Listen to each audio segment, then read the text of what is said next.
Figueiredo, estamos em mais uma edição do TV Linhaça.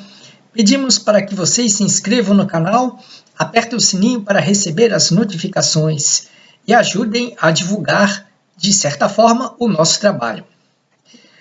A nossa conversa hoje é sobre como se deu a tal da campanha do combate ao preconceito que forçou a aceitação da sociedade mais esclarecida da chamada cultura popularesca. Isso vem desde os anos 90. Naquela época, estavam crescendo os fenômenos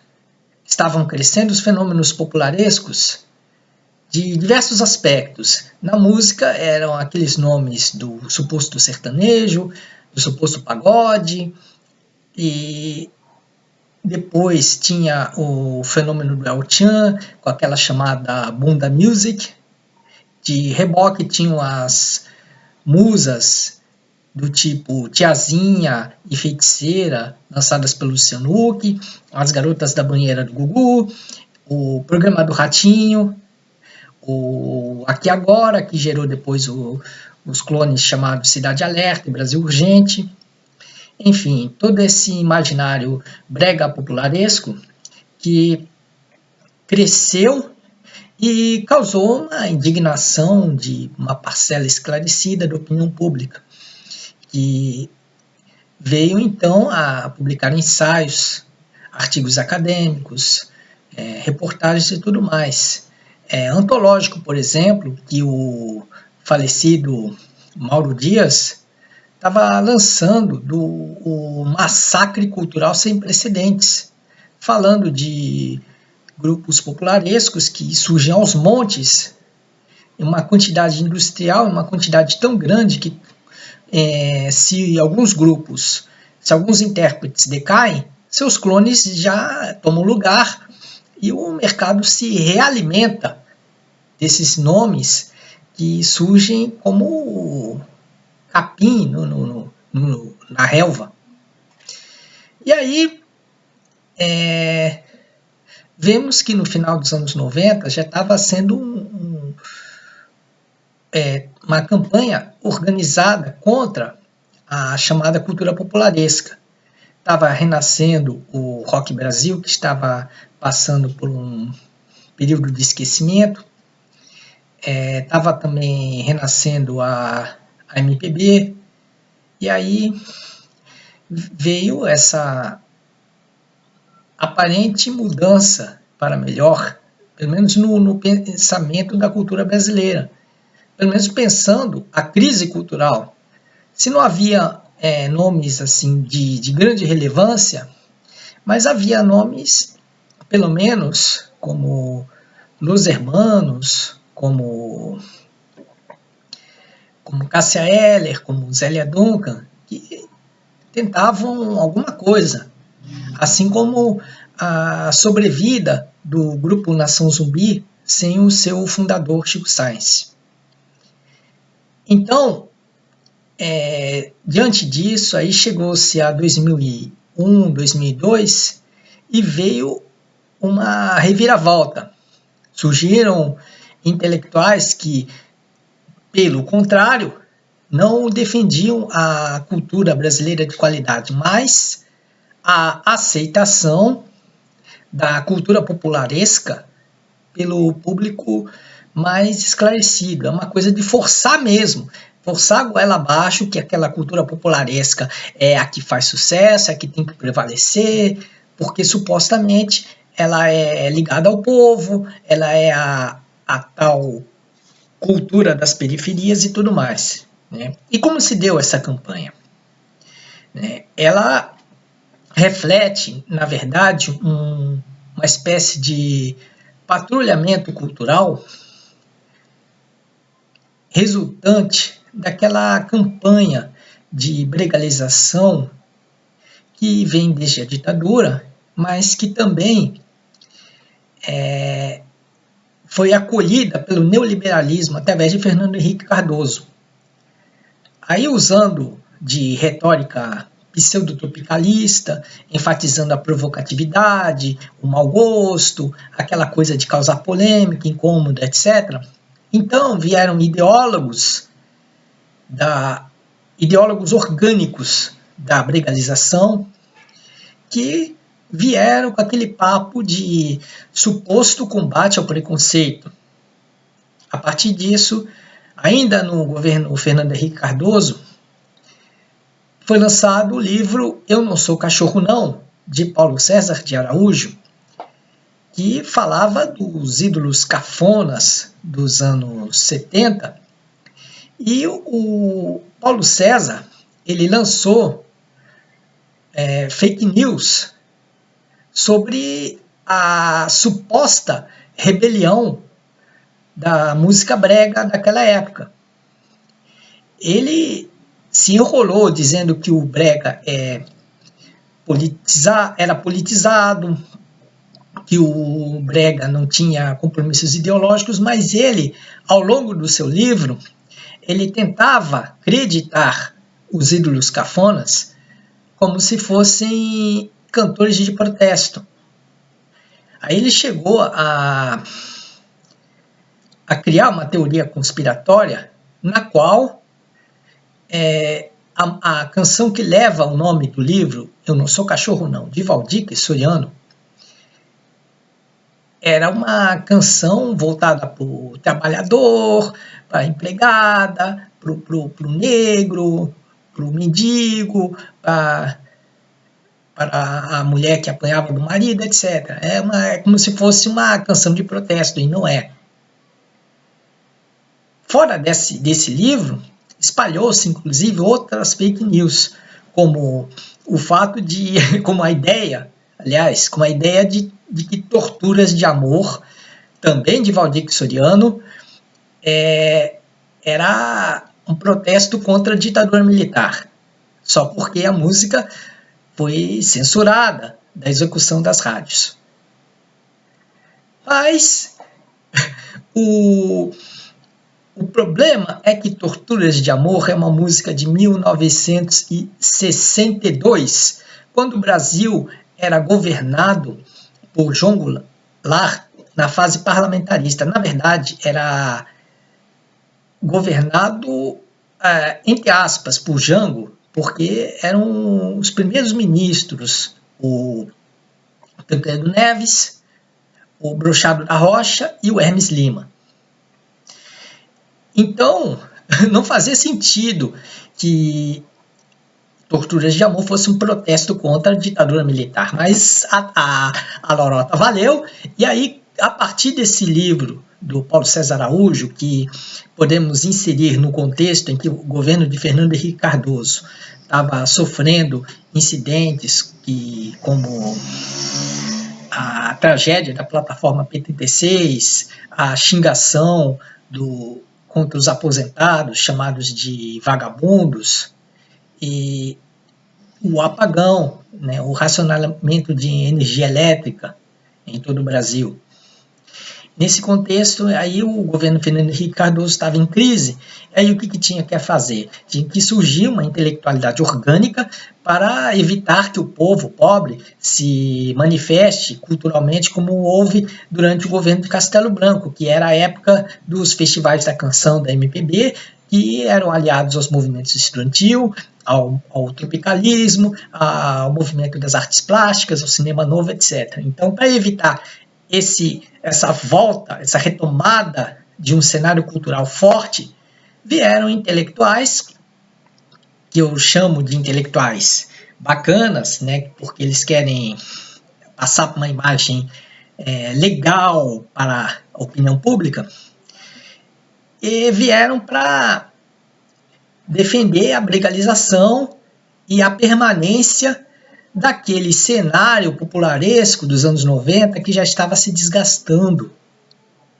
A Rede Globo já estava tentando maquiar nomes como Esteugi Chorosa, Zé de Camargo e Luciano, Alexandre Pires, Belo e outros como uma pseudo-MPB, jogando eles nos tributos MPBistas que a Rede Globo, o Multishow e outros veículos associados à família Marinho estavam transmitindo.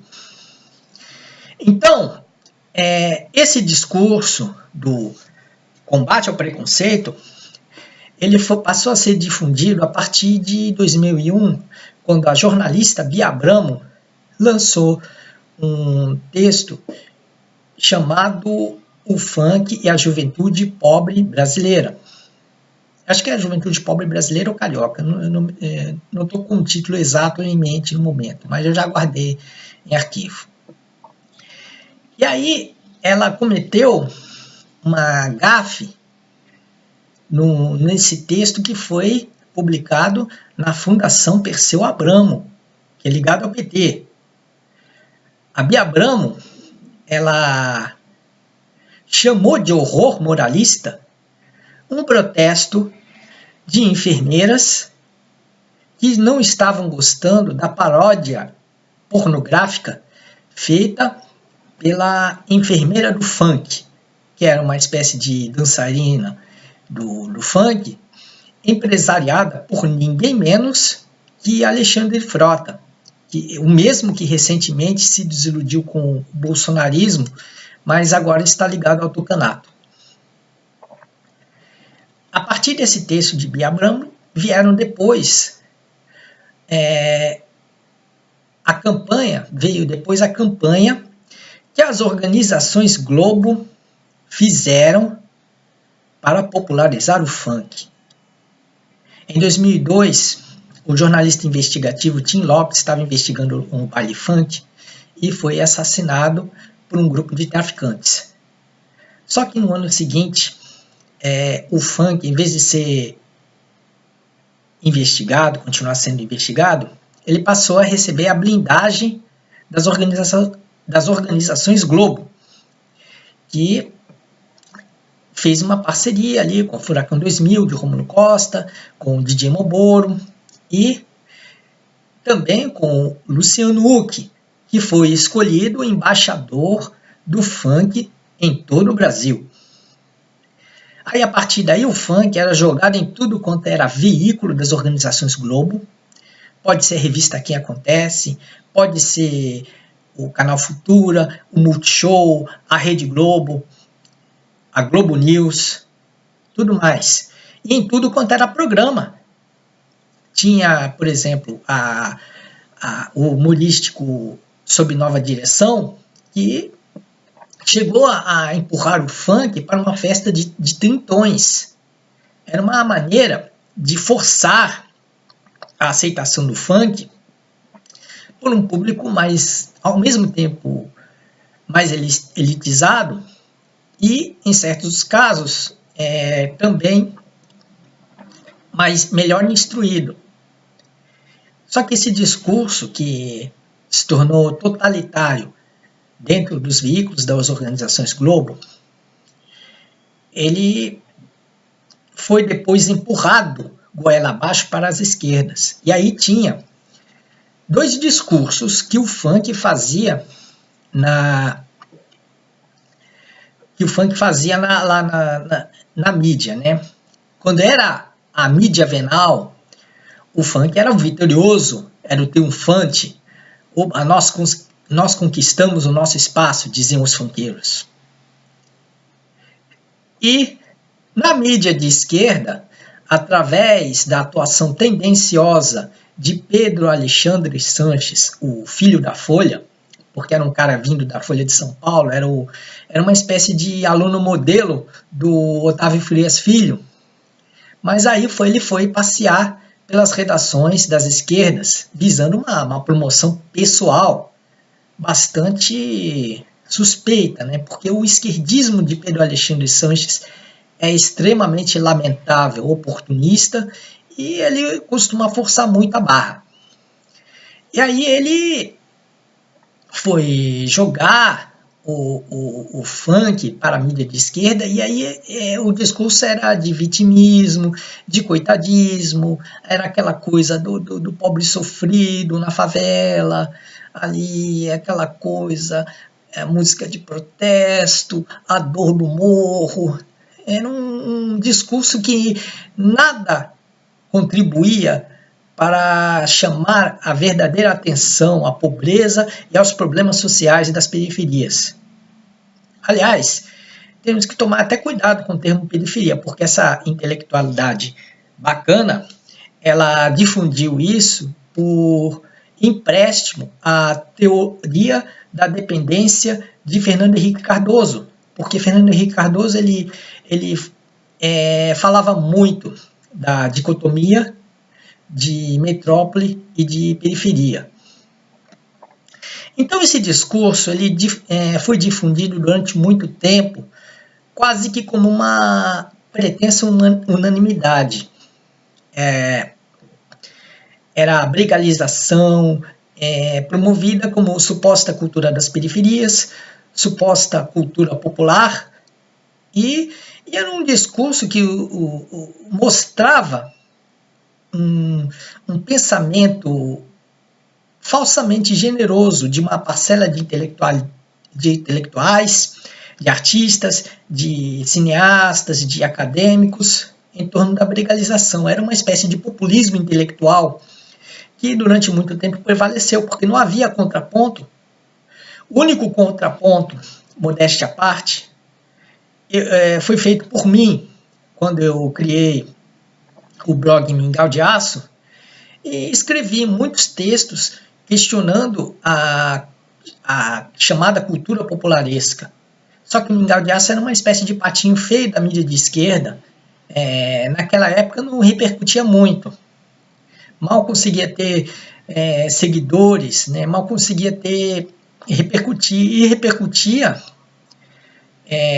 de uma maneira estranha no público de direita, porque o público de direita é que estava questionando a cultura popularesca, não porque eles defendessem uma cultura popular de verdade, mas é porque houve um gancho para eles adotarem posturas e procedimentos elitistas, né? Então, era uma retórica muito estranha, porque as esquerdas defendiam a imbecilização cultural e a direita defendia uma cultura mais relevante. Só que isso tornou-se um maniqueísmo muito estranho. E o objetivo verdadeiro desse discurso de intelectuais a favor da brigalização é tirar o povo pobre da mobilização social e da conscientização política. O povo pobre ele era jogado praticamente ao recreio do entretenimento popularesco, do consumismo, do que eu chamo de dita branda do mau gosto, que é aquela supremacia da mediocrização cultural, como se isso fosse a natureza do povo pobre, e não é.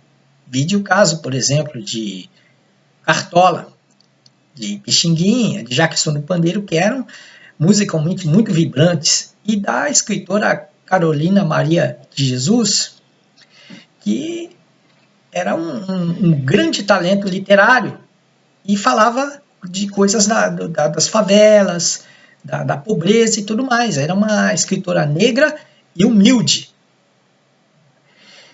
E isso eram outros tempos, porque, infelizmente, com a brigalização, o que prevaleceu foram subcelebridades, cantores e grupos extremamente medíocres, verdadeiros canastrões musicais e uma série de atrações, de fenômenos comportamentais de valor muito discutível.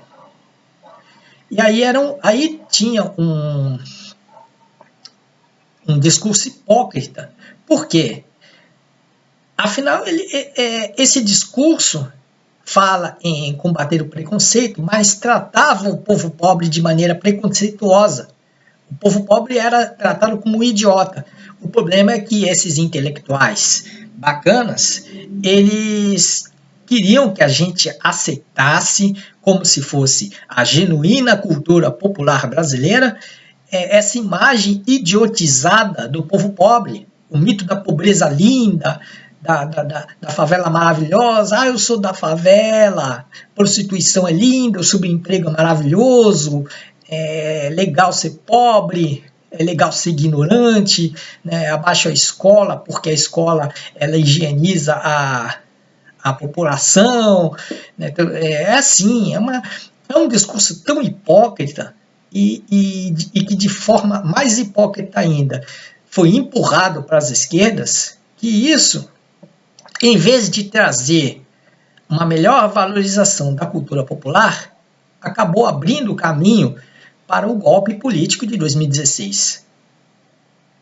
O que eu chamo de santíssima trindade da intelectualidade bacana, isso de maneira pejorativa, que é o Paulo César de Araújo, o Pedro Alexandre Sanches e o Hermano Viana, apenas com a ressalva de que eu gosto dos Paralamas do Sucesso, que é do irmão do Hermano, o Herbert Viana. Então, essa santíssima trindade, ela, na verdade, ela queria mesmo defender fenômenos mercadológicos popularescos e tirar o povo pobre da mobilização social, para que os interesses mercadológicos que já estavam em formação desde o governo de Collor pudessem crescer ali. Já se pensava em avançar a política de privatizações e tudo mais. Veio o governo Lula, claro, que essa intelectualidade pró-legalização tentou puxar o saco de Lula, puxar o saco de Dilma Rousseff, se fantasiar de esquerdista. Vídeo o trabalho oportunista de Pedro Alexandre Sanches, que queria fazer o papel do bom esquerdista, inclusive botando no Twitter, para forçar muito a barra, o pseudônimo Lula Alexandre Sanches. Uma coisa assim de um pretensiosismo escancarado. Ele que parece um Kim Kataguiri metido a marxista. Então, esse discurso todo em prol da brigalização foi feito para sabotar as conquistas do governo Lula, para evitar que ocorressem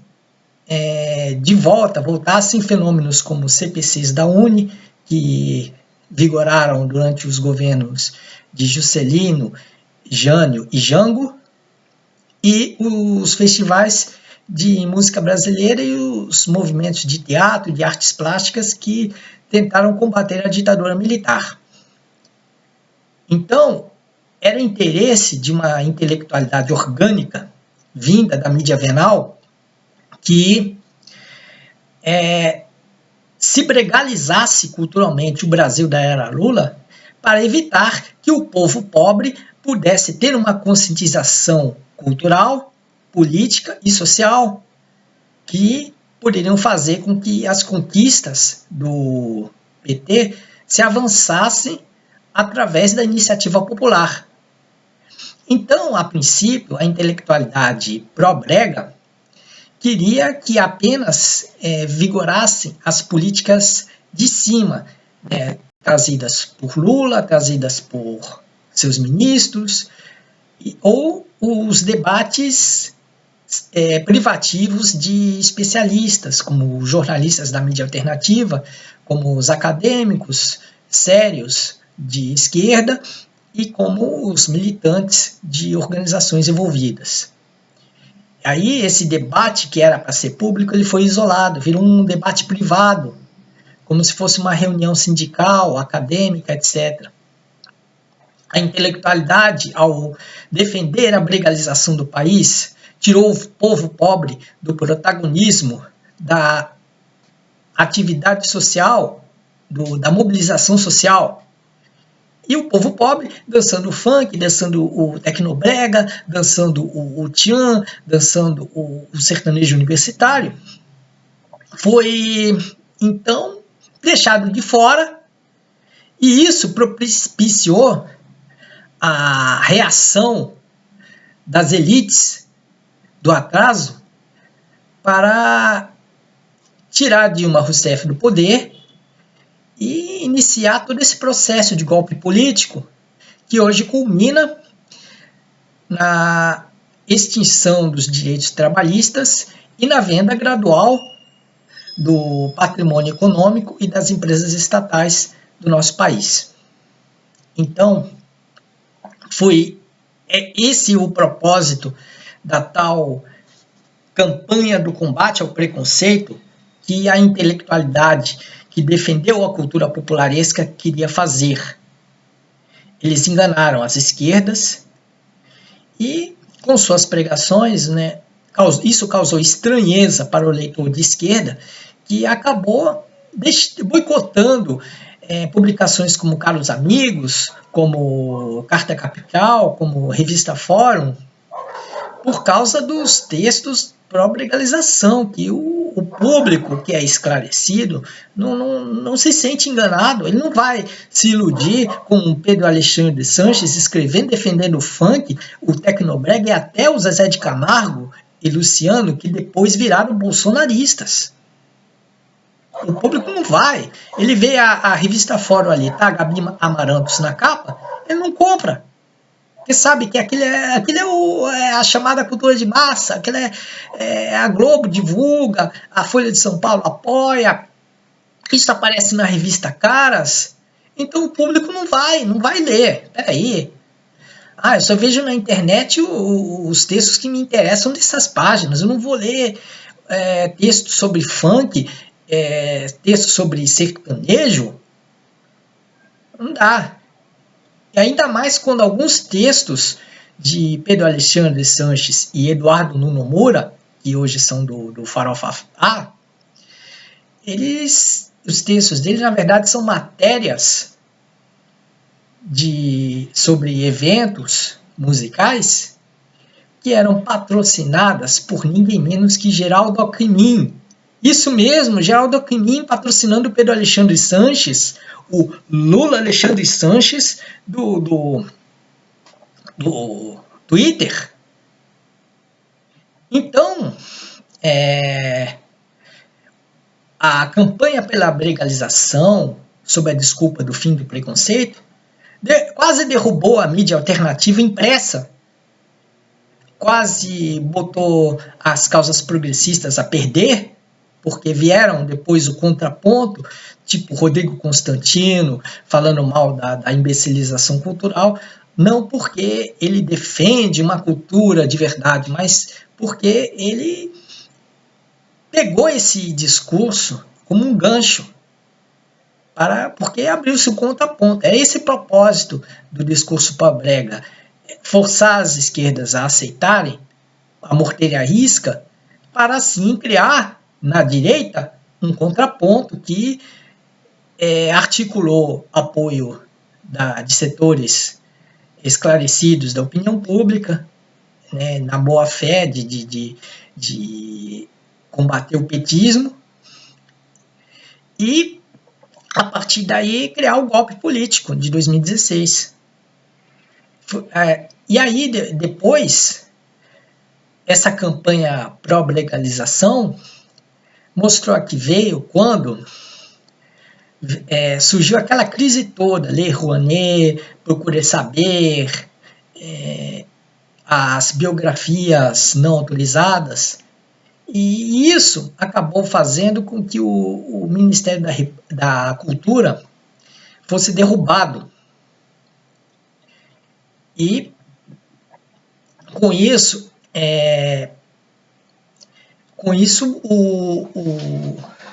o setor cultural acabou sendo praticamente imobilizado, porque não há mais investimentos sérios de cultura, investimentos relevantes, e o apoio estatal que havia praticamente acabou. Então, esse discurso do combate ao preconceito, que veio ainda na crise do governo FHC, mas que depois sabotou o setor cultural dos governos de Lula e Dilma Rousseff, resultou, na verdade, na abertura do caminho para o golpe político que hoje vivemos e que agora está se mostrando uma grande crise. E a culpa desse golpe político pode ser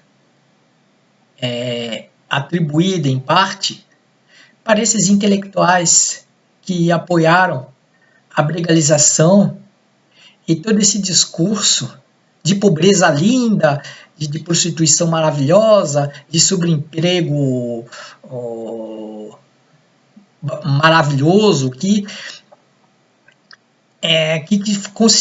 constituiu nessa campanha do suposto combate ao preconceito, que apenas fez a imbecilização cultural ampliar mercados, enriquecendo o empresariado associado a esse entretenimento e desmobilizando o povo pobre que, deixado de lado, fez com que o golpe político surgisse e crescesse facilmente.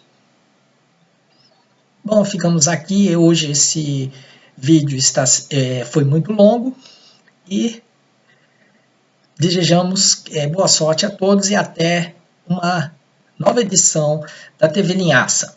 Abraços a todos.